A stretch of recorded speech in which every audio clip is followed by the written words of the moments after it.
দর্শক সবাইকে ওয়েলকাম করছি মেরিল মিল্ক সোপবার প্রেজেন্স ক্যাফে লাইভে। সাথে আছি আমি রুহানি সালসাবিল। ক্যাফে লাইভে আজকে যাকে আমন্ত্রণ জানিয়েছি তার শুরুটা হয়েছিল উপস্থাপনা দিয়ে। উপস্থাপনা থেকে অভিনয়ের প্রতি ভালোবাসা জন্মায় এবং এখন তিনি অভিনয়ে থিতু হয়েছেন। একই সাথে আমরা ৪টি চ্যানেলে তার অভিনীত ৪টি ধারাবাহিক দেখতে পাচ্ছি। এছাড়া সামনে ঈদে তার ১ ঘন্টা নাটকও আমরা পাবো এবং উপস্থাপনাকেও কিন্তু সে বিদায় জানায়নি। নিয়মিত উপস্থাপনাও করে যাচ্ছে। খুব পছন্দের স্বর্ণলতা দেবনাথ আছে আজকে আমাদের সাথে ক্যাফে লাইভে। Welcome to cafe live. কেমন আছো? আমি খুব ভালো আছি। তোমার সাথে বসলে মনটা অনেক ভালো হয়ে যায়। আর আমি যখন শুনেছি যে আজকে স্বর্ণলতা আসবে আমার মনটাও ভীষণ ভালো হয়ে গেছে। Thank you. তোমাকে দেখতে খুব সুন্দর লাগছে। তোমাকে খুব স্নিগ্ধ লাগছে। আচ্ছা, মোবাইল থেকে রীতিমতো দৌড়াতে এসে ক্যাফে লাইভে লাইভ অ্যাটেন্ড করা হ্যাঁ, এবং লাইভটা শেষ করে আবার মোবাইলে দৌড়াতে হবে। খুব হ্যাঁ। ব্যস্ত সময় যাচ্ছে। মোবাইলে কোন নাটকের শুটিং চলছিল? আরটিভিতে এটা অন এয়ার যাচ্ছে 'ভাইরাল পরিবার'। তো আচ্ছা। ওটার শুটিং থেকে আসা। সো আমার রাতের যে সিনগুলো, ওই সিনগুলো রয়ে গেছে। সো আমার শেষ করে আবার গিয়ে ওই সিনগুলো করতে হবে। আচ্ছা, আমার কাছে মনে হয় ব্যস্ততাই সুস্থতা। সবসময় এমন ব্যস্ততাতেই জীবন কেটে যাক, সেটাই ভালো। স্বর্ণলতার নামটা খুব সুন্দর এবং ইউনিক। নামটা কে রেখেছে? আমার মা রেখেছে। আচ্ছা। আ আমার বড় ভাই-বোনের নাম একদম সিম্পল। মানে হুম। আমার ভাইয়ের নাম হচ্ছে সুমন, বোনের নাম হচ্ছে সুমি। সো ওদের থেকে আমি অনেকটাই ছোট। ভাইয়ার থেকে ৯ বছর আর দিদি থেকে ১০ বছরের। না, হ্যাঁ ১০ বছরের। সো এতটা গ্যাপের পরে মার মনে হয়েছে যে আমি এত সিম্পল নাম রাখবো না। এরপরে যে আমার আসবে তাকে আমি একটা ইউনিক নাম দিব। তারপর ফ্যামিলির সবাই একটা নাম দিয়েছে। ওইটা মা রাখবে না। মা যুদ্ধ করেই মোটামুটি আমার নামটা রেখেছিল তখন। খুব আদরের তার মানে ভাই-বোনদের কাছেও তো যেহেতু হ্যাঁ, এইজ গ্যাপটা বেশি মনে হয় বাচ্চার মতোই আদর করে সবাই, তাই না? হ্যাঁ, বাসায় আমাকে সোনাই বলে ডাকে। ওহ! How sweet. আচ্ছা, কাজের গল্পে ফিরি। আ উপস্থাপক স্বর্ণলতা, অভিনয় শিল্পী স্বর্ণলতা কিভাবে হয়ে উঠল? আচ্ছা, আম আমি যখন উপস্থাপনা করতাম বিভিন্ন চ্যানেলে তখন আমার বেশ কিছু কাজের অফার্স আসতো। হুম। তো তখন আমার বাসায় সাপোর্টটা ছিল না। তো বাসায় যখন অভিনয়ের জন্য? অভিনয়ের জন্য সাপোর্ট আচ্ছা। ছিল না। তুমি গান করো, উপস্থাপনা করো, হুম। বাট অভিনয়টা না। তো আ একটা সময় পরে মনে হলো যে আমি বাসায় ম্যানেজ করতে পারবো। তখন আমি আ আমাকে একটা ডিরেক্টর করেছিল, আ ডেকেছিল। তার ওখানে গিয়ে আমি ২ টা সিরিয়াল শুরু করেছিলাম। আ আচ্ছা। মাসুদ সুজান ভাইয়া। আচ্ছা, এটা কোন সালের দিকে? এটা কোভিডের জাস্ট আগে ওকে। ১৯ এর হুম। শেষের দিকে। সো তখন ২ টা সিরিয়াল শুরু করেছিলাম। একটা বাংলাভিশনে অন এয়ার যেত, আরেকটা হচ্ছে এনটিভিতে। সো ওই ২ টা সিরিয়াল দিয়েই আমার যাত্রা শুরু। তারপর অভিনয়কে কখনো আর বাই বলা হয়নি। অভিনয় এত তুমি আ মন দিয়েছো বা প্রেমে পড়েছো, তাই না? হ্যাঁ, বিশেষ করে আমি যদি অডিয়েন্স হিসেবে বলি যে আমার কাছে তো প্রায় মানে গার্লস স্কোয়াড এর সিন গুলো নিজেরই মনে পড়ে এবং আমি হাসি। যেহেতু আমি তোমাকে পার্সোনালি চিনি যে এই হুম। স্বর্ণলতার সাথে ওই স্বর্ণলতা একদমই কন্ট্রাস্ট। মানে এটা যদি ব্রাইটনেস হয় এটা কন্ট্রাস্ট। তো আমাদেরকে হ্যাঁ, একটু গার্লস স্কোয়াড এরও গল্প শোনাও। যেহেতু সেটা খুব জনপ্রিয়তা পেয়েছে এবং হ্যাঁ, অনেকেই আমি বলব যে দর্শক হিসেবে স্বর্ণলতাকে সেই ক্যারেক্টারটার মাধ্যমে চিনেছে। হ্যাঁ।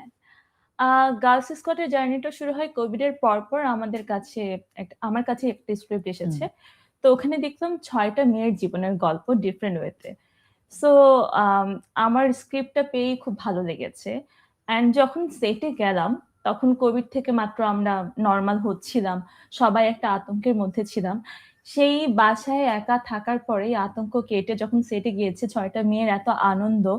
অ্যান্ড আমরা না খুব বেশি অ্যাক্টিং করতে হয়নি। যেটা গল্প করতাম, গল্পের ছলেই ওই জিনিসগুলো আমরা স্ক্রিনে প্লে করতাম। আ তারপর যখন অন এয়ার গেল, হুম। মানুষের এত ভালোবাসা, আম আমার খুব পছন্দের কাজের মধ্যে একটা গার্লস স্কাউট বলব। আর ওই কাজটা করার পরে যে ৬ টা মেয়ে ছিল, আমাদের মধ্যে খুব ভালো বন্ডিং হয়েছিল। ইভেন ডিরেক্টর ভেবেছিল যে ৬ টা মেয়েকে একসাথে কাজ করানো সো টাফ। ছেলেদেরকে করানো যায়, মেয়েদেরকে সহজে একসাথে রাখা যায় না। সো ওইটা মিথ্যে প্রমাণিত হয়েছে। কার সাথে বন্ডিং সবচেয়ে ভালো গার্লস স্কোয়াড এর আ টিমে? গার্লস স্কাউট টিমের সবচেয়ে ভালো বন্ডিং হচ্ছে চমকের সাথে আর মাহির সাথে। ওকে। নিজের চরিত্র ছাড়া কার চরিত্রটার প্রতি আ চমক। সবারই চমকের চরিত্রটার প্রতি হ্যাঁ, এটা মাহিও বলেছে যে হ্যাঁ। চমকের চরিত্রটা বিকজ ডিফারেন্ট। সবগুলো চরিত্র মোটামুটি কাছাকাছি ছিল, হুম। কিন্তু চমকের চরিত্রটা একদম ডিফারেন্ট ছিল। ডিফারেন্ট, হ্যাঁ। সো ওই ডিফারেন্ট হওয়ার কারণেই সবাই ভালোবেসেছো বেশি চমককে। আচ্ছা, এখন একটু কিউট ছাত্রীর গল্প শুনি। আ কিউট ছাত্রীর গল্পটা হচ্ছে উম আমাকে কোনো টিচার এসে পড়ানো শুরু করলে খুব বেশি দিন পড়াতে পারে না। আমি যেকোনোভাবে অনেক ডিস্টার্ব করে টিচারদেরকে বিদায় করে ফেলি। এটা কি কিউটনেস? বাবা-মা খুব বিরক্ত। কিন্তু লাস্টে একটা টিচারের কাছে ছাত্রীটা আটকে যায়। And Tanvir. Yeah okay. Abu Hurairah Tanvir. So uh যখন স্যারের কাছে আটকে যায়, স্যারকে প্রপোজ করা হয়। স্যার রিফিউজ করে। এরপরেই টুইস্ট শুরু হয়। সো সেটা দেখতে হলে নাটকটা দেখতে হবে। সেটা দেখতে হলে কিউট ছাত্রী দেখতে হবে, কিউট আর ছাত্র বলা দেখতে যাবে হবে, না। আর বলা যাবে না। ওকে। স্বর্ণলতার জীবনে ভীষণ ব্যস্ততা চলছে। আলাদা, আলাদা চরিত্রেও নিজেকে ধারণ করতে হচ্ছে। কিভাবে ব্যালেন্স করছো? আ আমি এখন যেটা চেষ্টা করছি, আগে হয়তো এটা করতাম না। একটা আ ইউনিটের মানে শুটিং হুম। এর পরে আমি একটা মিনিমাম গ্যাপ রাখছি ১-২ দিন। ওকে। নিজেকে প্রিপেয়ার করার হুম, জন্য। হুম, হুম। যেটা আমি আগে একদমই করতাম না। সো ওই গ্যাপটা নিয়ে আমি স্ক্রিপ্ট আগে হাতে পেলে সেটার জন্য প্রিপারেশন নিই, তারপর সেটে যাই। ওকে। ইউরোপ ট্যুরের কথা একটু শুনি। গত বছর আমরা দেখেছি যে ভিন্ন, ভিন্ন আ দেশে ভিন্ন, ভিন্ন ভাবে নিজেকে স্বর্ণলতা প্রেজেন্ট করছে। প্রত্যেক দিনই ভীষণ সুন্দর লেগেছে। কোন, কোন দেশ ছিল? আমি এই মুহূর্তে বেলজিয়াম ছিল বোধহয়। আ বেলজিয়াম ছিল, সুইজারল্যান্ড ছিল, ইতালি ছিল, আ ফ্রান্স ছিল। আর হচ্ছে আ এই তো ৫ টা দেশ ছিল। আমরা আরো বেশি ঘুরেছি। ৫ টা দেশে আমাদের প্রোগ্রাম ছিল। আচ্ছা, কেমন ছিল সেই অভিজ্ঞতা? আলাদা, আলাদা দেশে গিয়ে বাংলাদেশকে তুলে ধরা, এত মানুষের ভালোবাসা এটা এবং একটা টিম। হ্যাঁ, হ্যাঁ, একটা টিম গিয়েছি। আমি সবসময় মানে একা টিমের সাথে কোথাও আমার যাওয়া হয়নি। এই ১ম আমি টিমের সাথে গিয়েছি। আর ১ টা মাস থাকতে হয়েছে ফ্যামিলি ছাড়া। টিমটা ভালো না হলে হয়তো স্টে হুম, করতে হুম, হুম। পারতাম না। খুবই ভালো টিম ছিল। আর সবচেয়ে বড় যে বিষয়টা ছিল, আম ওইখানে যে বাঙালি কমিউনিটিরা আছে, এরা এত ভালোবাসা দিয়েছে। আর আমি না আমার দেশে নাটক করে বুঝিনি যে এতটা মানুষ নাটক দেখে, যতটা বাইরে গিয়ে আমি সাড়া পেয়েছি। এমনও নাটক করেছি যেটা আমি ভুলে গিয়েছি ওই চরিত্রটা বা কিছু। ওইটা ধরে ওরা বলছে ওখানে। সো এটা খুব ভালো লেগেছে। অনেক ভালোবাসা বাহ! পেয়েছি। এই যে চলার পথে আরো সুন্দর, সুন্দর স্মৃতি যুক্ত হবে সবসময়। তেমনটা আমি প্রত্যাশা রাখি। আমরা একটা সেগমেন্টে চলে যাচ্ছি। স্বর্ণলতার জন্য আমাদের টিম কিছু কোয়েশ্চেন রেডি করে রেখেছে। ওই পেপারের ভেতরে কোয়েশ্চেন গুলো আছে। সো এখন যেটা আচ্ছা, করতে হবে, একটা, একটা করে পেপার পিক করে আমাকে পাস করে দিতে হবে। আমি জানাবো যে কি কোয়েশ্চেন স্বর্ণলতার জন্য ওয়েট করছে। ঠিক আছে।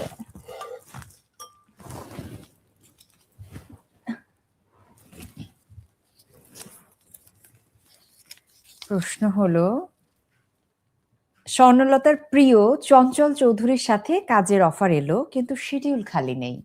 তখন সে কি করবে? যেভাবে হোক শিডিউল ম্যানেজ করব। যাই হয়ে যাক অভিনয়টা সে করবেই তার সাথে, তাই না? হ্যাঁ। ওকে, নেক্সট ওয়ান।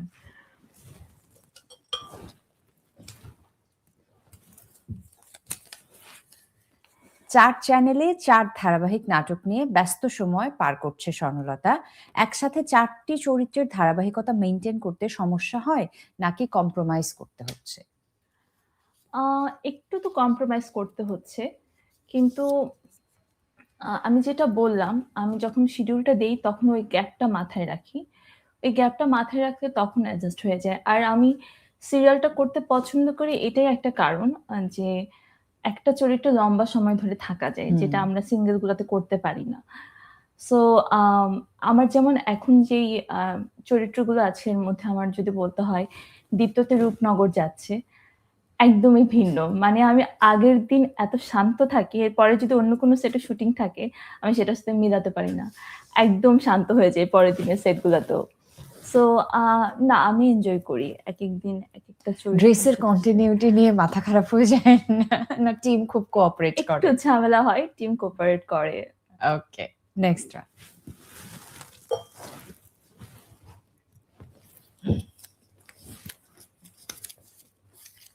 আ আমি সিঁড়িতে উঠতে বিশ্বাসী, লিফটে নই। কেন এমন ধারণা? বা কি ভাবনা থেকে এই স্টেটাসটা দেয়া? আচ্ছা, আমাকে এক জার্নালিস্ট জিজ্ঞেস করেছিল যে, "আপনি কাজ করছেন তো প্রায় ৪-৫ বছর। হুম। তো আপনার কি মনে হচ্ছে আপনি যেভাবে এগোচ্ছেন, ঠিকঠাক মতো এগোচ্ছেন? আ আপনার সাথে যারা কাজ করছে তারা তো আরো অনেক এগিয়ে গেছে বা অনেকে আরো পিছিয়ে আছে। তখন আমি বললাম যে, "আমি যেভাবে যাচ্ছি আমার মনে হচ্ছে আমি যতটুকু হুম। আ ডিজার্ভ করি আস্তে, আস্তে আমার জায়গাটা হচ্ছে। আমার খুব তাড়াতাড়ি অনেক বড় হয়ে যেতে হবে সেটাই আমি বিশ্বাসী না। অ্যান্ড আমার মনে হয় তাড়াতাড়ি যারা মানে এখন যে ভাইরালের সময়টা আসছে, আ ভাইরাল মানুষদেরকে আমরা অতটা মনে রাখতে পারি একটা সময় পরে তো আমরা আসলে তাদের মাথায় রাখতে পারি না। সেই জায়গা থেকে আমার মনে হয়েছে যে আমি আসলে খুব তাড়া নেই। আমি আস্তে, আস্তে এগোই। আমি এমন একটা জায়গায় যেতে চাই যেখান থেকে আমাকে সবাই ভুলে যাবে না, মনে রাখবে। বাহ! আচ্ছা, একটা ছোট্ট ব্রেকের সময় হয়ে গেছে। ব্রেক থেকে ফিরে আমরা আরো গল্প করব। দর্শক দেখছেন মেরিল মেডসোবার প্রেজেন্স ক্যাফে লাইভ। একটা ছোট্ট ব্রেকের সময় হয়ে গেল। ব্রেক থেকে ফিরে স্বর্ণলতার সাথে আরো গল্প বাকি। সাথেই থাকুন। মেরিল মিল্ক সোপ বার। এর মিল্ক লোশন প্রতিবার গোসলের পর আমার ত্বক রাখে নরম ও মসৃণ। ব্রেকের পর সবাইকে ওয়েলকাম করছি আরো একবার। আপনারা দেখছেন মেরিল মিল্ক সোবার presence cafe live. Ruhani Salsabil আপনাদের সাথে আছি।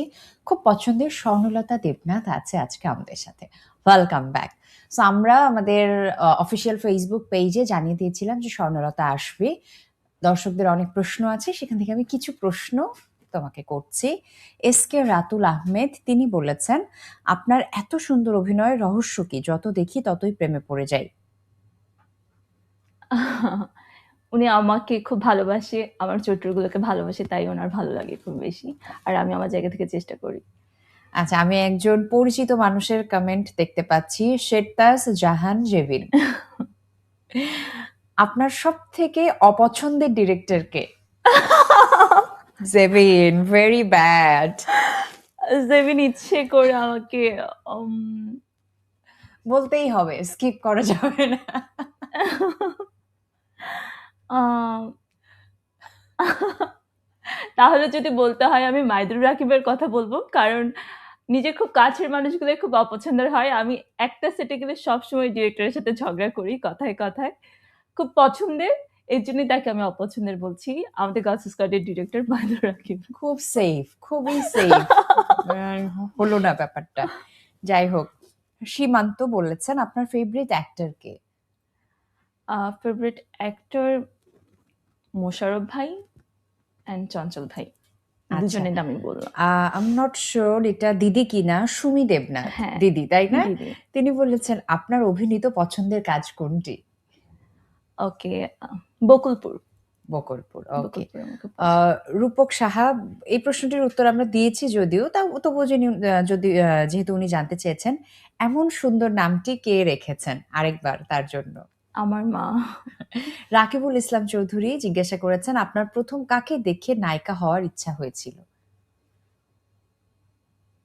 ১ম হুম। জয়া আপুকে দেখে। ওকে। আচ্ছা। আমরা দর্শকদের প্রশ্নগুলো মোটামুটি নিলাম। এখন আমরা যেই সেগমেন্টটিতে চলে যাব সেটা হচ্ছে ১০ এ বস। আমি ১০ টি প্রশ্নে বস করার চেষ্টা করব আর তোমাকে চেষ্টা করতে হবে ১০ এ ১০ পাওয়ার। এখানে শর্ত প্রযোজ্য, এই রুবিকস কিউবটা সলভ করতে, করতে অ্যান্সার দিতে হবে। আর যদি আচ্ছা। এটা সলভ হয়ে যায় অ্যান্সার দিতে, দিতে তাহলে তোমার জন্য একটা বড়সড় গিফট আছে। ওকে। আমি পারবো না জানি। আমি ট্রাই করছি। ট্রাই করি হ্যাঁ। আমরা। ওকে, ফার্স্ট কোয়েশ্চেন, গাছের নামে নাম স্বর্ণলতা, নামকরণের কারণ কি? নাম নিয়ে কত প্রশ্ন। আ নামকরণের কোনো কারণ নেই। মা হচ্ছে রসালো স্বর্ণলতিকা। সো আম ওইটার থেকে স্বর্ণলতিকা থেকে স্বর্ণলতাটা মা পিক করেছিল। ওকে, জুটি প্রথা বিশ্বাস করো? না। ওকে, কাজের ক্ষেত্রে অনুপ্রেরণা কে? আ আমার মা। মার অনেক স্বপ্ন আমাকে নিয়ে। সো মার স্বপ্ন পূরণেই আমার এগোনো। ওকে, অভিনয়ের পাশাপাশি উপস্থাপনা কন্টিনিউ করার ইচ্ছে আছে সবসময়? আ এই মুহূর্তে আমি একদম কন্টিনিউ করতে চাই না। আমার যতটুকু ভালো লাগে করব। বাট একটা সময়ের পরে করার ইচ্ছা আছে আমার। ওকে, নিজের পছন্দের কোনো চরিত্র, যে চরিত্রে ভীষণভাবে অভিনয় করার ইচ্ছে আছে, যে এই চরিত্র যদি আমি পেতাম? আচ্ছা, হ্যাঁ। রবীন্দ্রনাথের যে গল্পগুলো হয় ওইরকম গল্পভিত্তিক কিছু কাজ করার আমার ইচ্ছা। ওকে, অবসরে কি করা হয়? অবসরে ঘুমানো হয় আর বই পড়া হয়। আচ্ছা, পছন্দের পরিচালক? উম পছন্দের পরিচালক কায়সার আহমেদ ভাই, যার কাছে কাজ করে আমি খুব স্বাচ্ছন্দ্য বোধ করি। আর হচ্ছে আরিয়ান ভাই আমার খুব পছন্দের, মিজানুর রহমান ওকে। আরিয়ান। জাপানের স্কিন কেয়ার ব্র্যান্ড আইশ্যাডো এর শুভেচ্ছা দূত হয়েছো, কেমন এক্সপেরিয়েন্স? খুবই ভালো। আমি ৫ বছরের জন্য ওদের সাথে চুক্তিবদ্ধ হয়েছি। আর আম আমি জাপানি ট্যুরও করে এসেছি ওদের সাথে। বাহ! ওদের ব্র্যান্ডটা এত ভালো, স্কিনের মানে প্রোডাক্টগুলো এত ভালো। So I am very lucky যে ওদের সাথে সংযুক্ত হতে পেরেছি। গ্রেট। Introvert or extrovert? অনেক ইন্ট্রোভার্ট। আই নো ইট। ছোটবেলায় কি হওয়ার স্বপ্ন ছিল? ছোটবেলায় কি হওয়ার স্বপ্ন ছিল? টিচার হতে চেয়েছিলাম। ওকে। আচ্ছা, এটা আমি গিফটটা দিতে পারছি না, সরি। কিন্তু প্রশ্নগুলোর খুব সুন্দর উত্তর আমি পেয়েছি। Thank you so much for coming. আমি জানি লাইভটা শেষ করে আবার তুমি মোবাইলের দিকে দৌড় দেবে। তো তোমার কেমন লাগলো আজকে, আর দর্শকদেরকে কি বলবে? খুবই ভালো লেগেছে। তোমার সাথে আড্ডা দিতে বসলে সময়টা কিভাবে চলে যায় বোঝা যায় না। আর দর্শকদের জন্য আমার একটাই বলা যে সবসময় দোয়ায় রাখবেন, আমাকে ভালোবাসায় রাখবেন। আর আমি যেন ভালো, ভালো কাজ করতে পারি, অবশ্যই কাজগুলো দেখবেন। ওকে। তোমাকে পেয়ে কিন্তু আমার ভীষণ ভালো লাগলো। তো আমার একটু জানতে ইচ্ছে করছে, যদিও শেষ হয়ে গেছে, মানে প্রোগ্রাম শেষের দিকে। কিন্তু এই যে একটা দৌড়ঝাঁপ, যে পুবাইল থেকে দৌড় দিয়ে এসে একটা ইন্টারভিউ অ্যাটেন্ড করে আবার পুবাইলে যাচ্ছি। আমি আমি যতটুকু জানি আরটিভির যে প্রজেক্টটা চলছে সেখানে একটা গ্রামের মেয়ের ক্যারেক্টার। হুম। সো এই গ্রামের মেয়েটা মানে এত সুন্দর সাজগোজ করে ফেললো কখন? এখন কি আবার গ্রামের মেয়ে সাজবে সে? হ্যাঁ, গাড়িতে। গাড়িতেই মেকআপ করা হয়? গাড়িতেই বেশিরভাগ আমি এখন মেকআপটা করি। আমি জাস্ট ওখানে শাড়িটা পরে গাড়িতে মেকআপ করতে, করতে চলে এসেছি। আচ্ছা, আর এখন কি মেকআপ আবার ডাউন করতে, করতে চলে যাবে? এক্সাক্টলি। ওকে। খুব ভালো থেকো আর আমাদেরকে সুন্দর, সুন্দর কাজ উপহার দিও। যেহেতু সামনে ঈদ আসছে, নিশ্চয়ই কিছু সিঙ্গেল প্রজেক্ট আমরা পাবো। একটু আমাদেরকে হিন্ট দাও যে ঈদে কি, কি কাজ পাচ্ছি? আচ্ছা, আমি একটা ৭ পর্ব করেছি অলরেডি। আরো একটা ৭ পর্ব করব। আর হুম, ৪-৫ টা একটা টেলিফিল্মও করেছি। আর ৪-৫ টা ওকে, সিঙ্গেলের কথা আছে এখন পর্যন্ত। ওকে। কেমন, কেমন চরিত্রে ঈদে হাজির হতে যাচ্ছে স্বর্ণলতা আমাদের সামনে? একটু ভিন্নভাবে। মানে আমি এই বছরটা অন্যভাবে চিন্তা করছি। সো সেই জায়গা থেকে একটু ভিন্নভাবে আমাকে দেখতে পাবে। সচরাচর স্বর্ণলতাকে দেখতে পাবে না। Okay. Thank you so much. খুব ভালো থেকো। আজকের মতো তাহলে বিদায় নিয়ে নিচ্ছি দর্শকদের থেকে। ওকে। দর্শক, এই ছিল আমাদের আজকের মেরিল মিল্কস অফ বার প্রেজেন্স ক্যাফে লাইভ। আমি রুহানি সালসাবিল আজকের মতো বিদায় নিয়ে নিচ্ছি। সবাই খুব ভালো থাকুন। ক্যাফে লাইভে আবারও দেখা হবে।